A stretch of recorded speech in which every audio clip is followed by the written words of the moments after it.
Hello and thanks for joining us. It's good to see you again. Welcome to Power Wheel, the enlightenment program of the Transmission Company of Nigeria, TCN, to keep you updated on efforts at improving power supply in the country. I am Shiun Olagunju. You're welcome.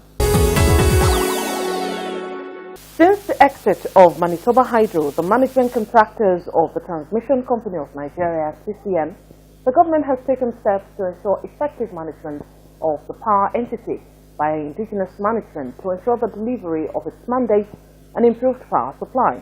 The takeover by the Nigerian counterpart, headed by the then Deputy Managing Director, Dr. Abubakar Atiku, ensured that there was no vacuum or lapses, which culminated in the transition to the interim Managing Director, Mr. Usman Gul Mohammed. Mr. Mohammed, a chartered accountant, was appointed by the federal government after a request for his secondment from the African Development Bank, ADB, where he was the principal power utility transformation specialist of the bank, Nigeria Country Department. UG Mohammed was also the head of the financial management for TCN's Project Management Unit, EMU, and served as the lead member of the institutional reform team, which completed various studies which prepared TCN for the current reforms currently being implemented in the power sector. The new TCN Managing Director also served as the Secretary of the Revenue Cycle Management Project, NEPA's first public-private partnership initiative. Mr. Usman Mohammed has requisite experience in the power sector as well as his financial management background, assets he brings on board to position TCN to attain the high level of operational effectiveness and optimum performance that will subsequently lead to improvement in electricity transmission in the country. And contrary to opinion in some quarters upon his appointment, the interim managing director of the Transmission Company of Nigeria, TCN, Mr. Usman Gul Mohammed, says his appointment was not in connection with administering the $150 million loan from the African Development Bank, ADB, to TCN. Mr. Mohammed made this clarification at a town hall meeting with the staff of TCN at the headquarters in Abuja. Eric Ene has the details. The MD explained that his coming to TCN was at the approval of the presidency dating back to August 2016 based on a request to AFDB for his secondment so as to reposition the company for better efficiency. As a guarantee for my coming and that management of TCN has been ceded to African Development Bank is all lies. There's nothing like that. In fact, the last operation of African Development Bank in TCN, it's not even in TCN, it's in Ministry of Power. That is the Economic Sector and Governance Project. That's $150 million, which was fully disbursed as at December 2015. So the loan was fully disbursed. So if the loan is part of the condition, the loan will not be disbursed until the condition is fulfilled. If you know how loans are operated, it's fully disbursed. He noted that his acceptance of the appointment was therefore to provide leadership. One of the main reasons that eventually I agreed to come is that I know in TCN we have some of the best minds that you can ever find. One of the problems we have is that the best people don't get chance. It is the bad people that are I have not come here to do the work of engineers or anything. I have come here to provide direction. The reason is that where I accept to come is that I know the job is very difficult, but I believe that I know 95% of staff of TCN are very good staff. My commitment is that I will do my best.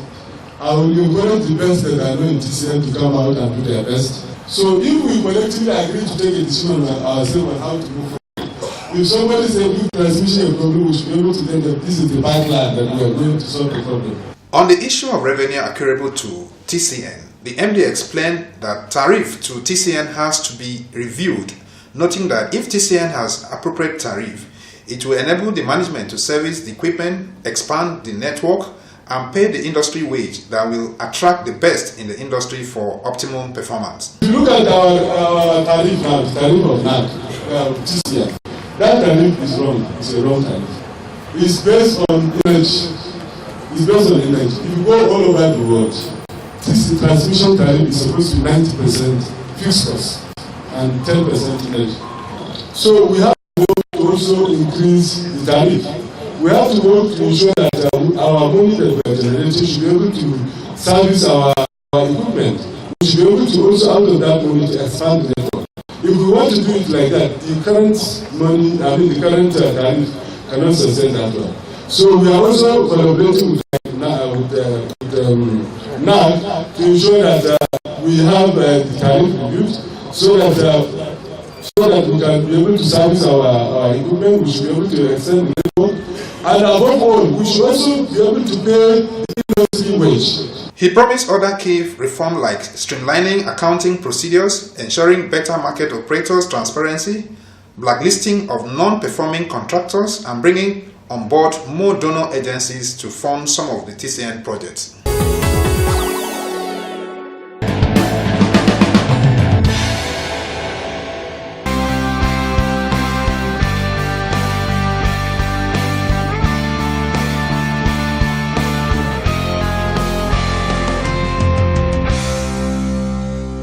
Independent system operation simply means a combination of market operation and system operation. Market operation is actually the commerciality of the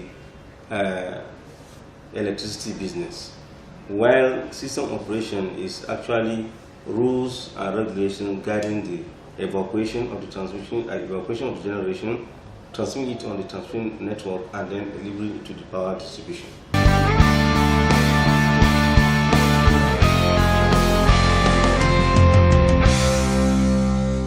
The National Control Center is the grid controller. What I mean by grid controller is that we have in the network so many power generation stations that are simultaneously generating and injecting to the grid. So, and then simultaneously evacuating and giving. So technically, electricity is consumed pretty as much as it's generated. Within seconds, you are doing generation, you are consuming. So it has to go through 3 stages: the generation, the transmission, and then the distribution. Now, to go through these 3 stages, you need to control. There are certain parameters that are defined for the voltage and current utilization. Now, the National Control Center is the one that gives directives to GENCOs as well to the transmission and to DISCO, so that there is a match between the demand and supply, and the quality of that supply will be maintained by virtue of that operation instructions.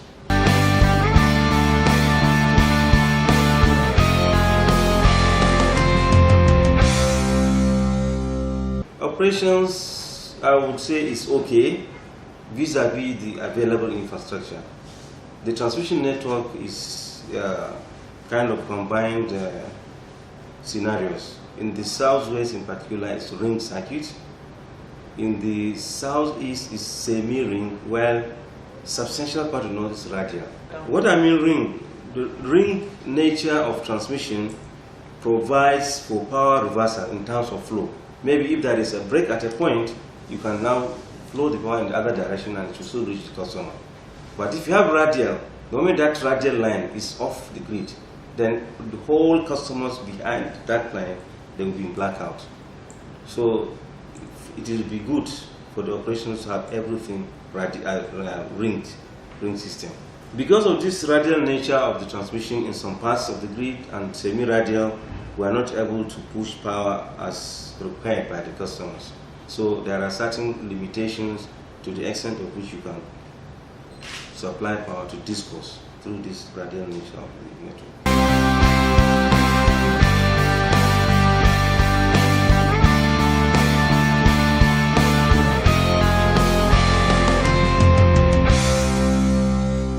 We are having a regulated electricity industry. Regulated in the sense that we have a regulator who determines the quantum of power that goes to the 11 DISCOs that exist in the network. We have 11 distribution companies, and the regulator determines percentage of whatever we are generating per day, what goes to individual DISCOs. So it's really regulated in that respect. So load management is basically monitoring the allocation given to particular DISCO to make sure they comply with that allocation, because what we are generating is not adequate for everybody, hence the regulation. So we allocate based on generation capability and as per the micro formula given by the regulator. Each disco has a percentage.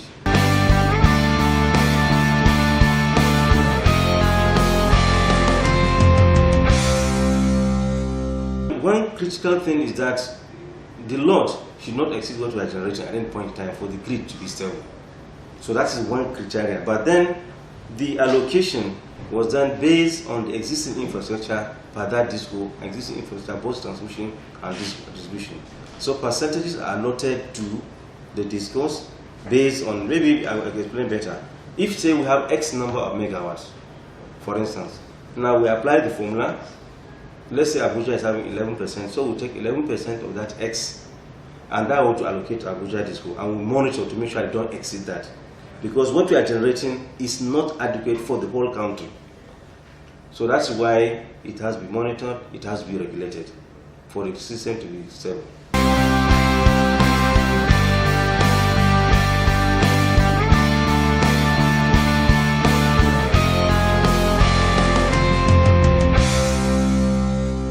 The exigencies of the system control. We have certain parameters defined for stable grid.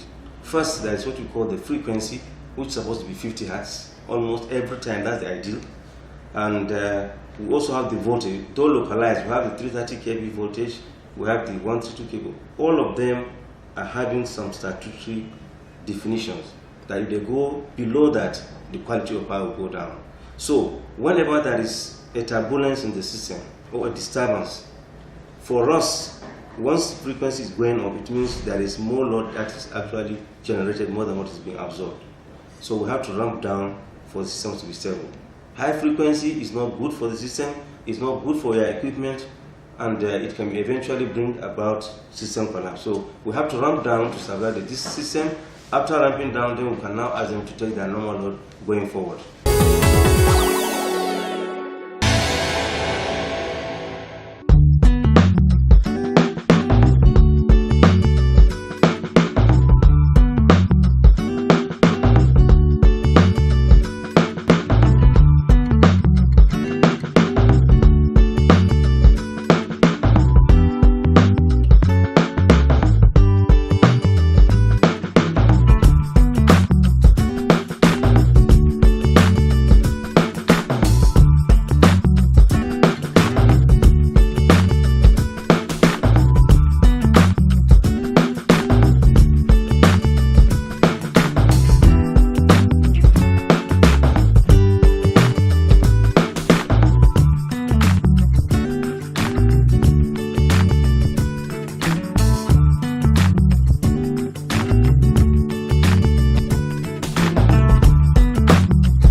You can reach us if you have any questions or comments on power.wheel@tcnmail.com and powerwheelers@yahoo.com.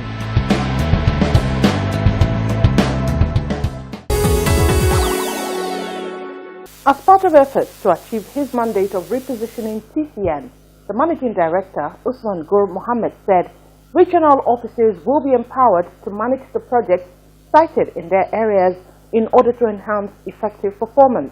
Mr. Mohammed dropped this hint during an interactive session with the regional managers in the company in Abuja.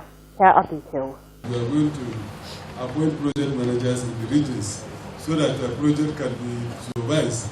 And those people who are here who want to manage project, they move to the region, and it makes sense.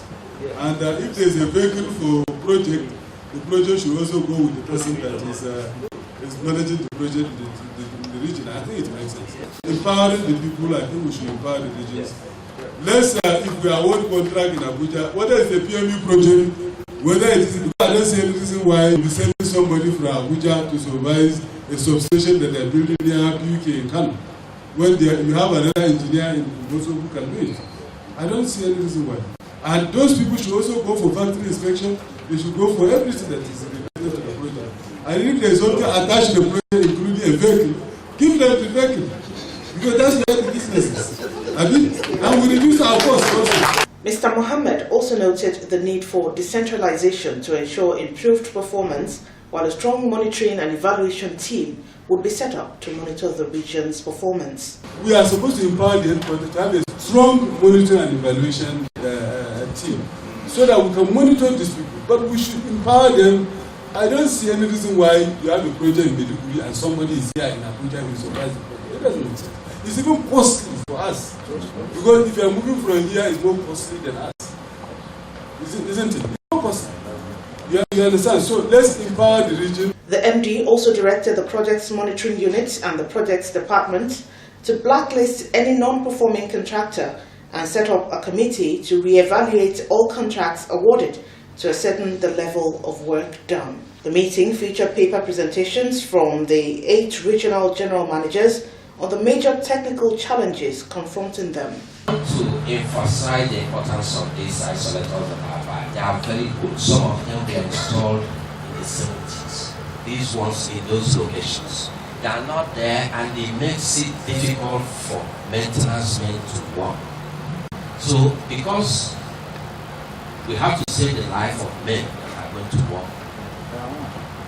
we take out outage in circuits that shouldn't even go out. The problem mentioned by my colleagues are also problems of Osogbo region. Do say a 6 number 330 kV city. This is very important. Even before I got to Osogbo, bid that was in Osogbo before me, I've written that these transformers are going to explode. So when I got there, I saw the memo, and it eventually exploded on November 18. French donor agency Agence Française de Développement AFD has offered the Transmission Company of Nigeria TCN a loan of $170 million for a proposed Abuja feeder steam power transmission line project and the construction of a brand new substation that would boost electricity supply to the Federal Capital Territory and some parts of Nasarawa State. This was made known during a preliminary panel review meeting on Environmental Social Impact Assessment (ESIA) organized by TCN with other stakeholders including the Federal Ministry of the Environment, the consultant handling the project, PGM Nigeria Limited, EEMS Limited, the Abuja Environmental Protection Board, the Nasarawa State Ministry of the Environment, as well as the project's affected communities in the FCT, Dugbe, Kuje, and Apo, and Lafia in Nasarawa State. Stella Ejikonye compiled the report. Representative of the Ministry of Environment, Kelvin Ihebinike, in his opening remark, stressed on the economic importance of the proposed project if completed, saying it will improve availability and reliability of electric power supply to the FCT and Nasarawa State. In all what you are talking about, your impacts, that's the impact identification and prediction, impact evaluation and assessment, impact qualification and quantification. Did you observe residual impacts? Those impacts that you cannot avoid, they have done everything you can do, impacts are still there. Responding to questions from the audience relating to 330 kV lines and the new proposed substation, representative of TCN MD and head Independent System Operator ISO, Engineer Musa Gomel, said the project would not only boost electricity supply to the FCT and Nasarawa, but facilitate in stepping down high voltage from 330 kV to 132 kV. He added that TCN officers and safety men will always be stationed in the control room in case of unforeseen circumstances. We generate at the power stations 11 kV, 16 kV. Immediately after the generator, you step it up to 330 kV. So why we step it up is that we lose a lot of the power along the transmission line. But when you rate the voltage so high, you lose little or minimum power along the line, along the energy. What the substation does actually is to facilitate the stepping down of the high voltage being transmitted from generation sites to the utilization level. Now within the substation there are some gadgets, but we have a control room, and in that control room there are operators who will look after the voltage coming, will look after the frequency, will look after everything that has to do with that transmission. And they are there equipped with all safety facilities. And occasionally we post these safety guys that are posted there in case there is any fire incident, because occasionally when the voltage is so high, insulation level fails, breakers will just be set ablaze or the transformer. So we have all that it takes to protect the community within that as it is. Chairman of the ESIA panel, Professor Oladipo Aina, commended the AFD and TCN on the proposed project and advised on the need for adequate security for it. The quality of your work will have to be reflected in the presentation. And the presentation will have to be targeted at the audience. I want to commend the proponents for the job well done and then for the presentation.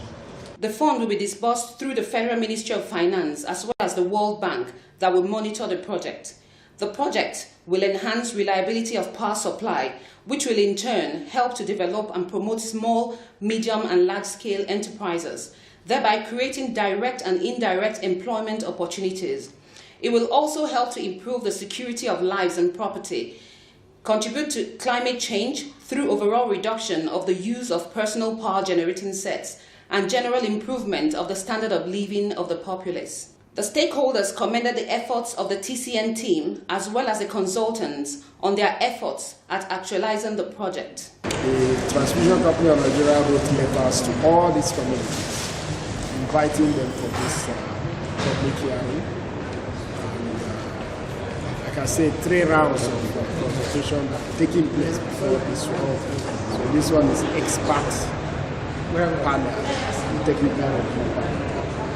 The major objective is to identify those issues. That's what this study is meant to identify those issues that are likely to affect this project, or the project is likely to affect the environment, and also the people, and come up with measures that will be integrated into the overall project design, so that when it is being implemented, it will avoid those issues, probably of issues with community, impacts on the environment, and so on and so on.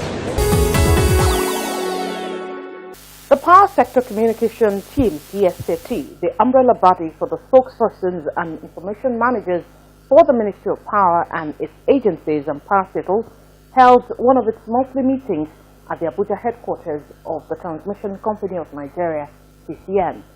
In her remarks, the coordinator of the PSCT, Awele Okibo, informed TCN's former managing director that the PSCT consists of heads of media and communications departments of agencies and departments under the Power Ministry, the Ministry itself, and the Vice President's office, with a core mandate of strategically improving communication within the sector, as well as establishing a more cohesive sector-wide stakeholder engagement framework. Mrs. Okibu expressed gratitude to the TCN management for hosting the PSCT meeting, noting that the meeting provides a platform for better interaction and understanding among heads of the sector's communication team. All of the media heads in all the various power sector agencies, and we were constituted as an intervention vehicle to help improve the impact and effectiveness of communications within the power sector. So you have all the agencies under the Federal Ministry of Power, the heads of communications coming together to help improve the way we engage with one another, and as well as to improve the performance of communications in the power sector. Communication is power. If we don't communicate, whatever amount of money we put on the other side in getting our system to work, the effect will be marginal. It's very important to have interagency communication, that it helps the sector as a whole, and it is only by meeting and collaborating like this that we can actually share information and then know what's going on in our various agencies in the interest of the sector at large. The meeting had in attendance representatives from the Federal Ministry of Power, Works and Housing, Nigerian Electricity Regulatory Commission, NERC, Nigerian Electricity Liability Management Company, NEMCO, Niger Delta Power Holding Company, NDPHC, the Vice President's Office, and the host, TCN. And that's Power Wheel for this week. Please join us next time. And do contact us if you have questions or comments. We will look into your observations. I'm Sheung Olagunju. Thanks for watching.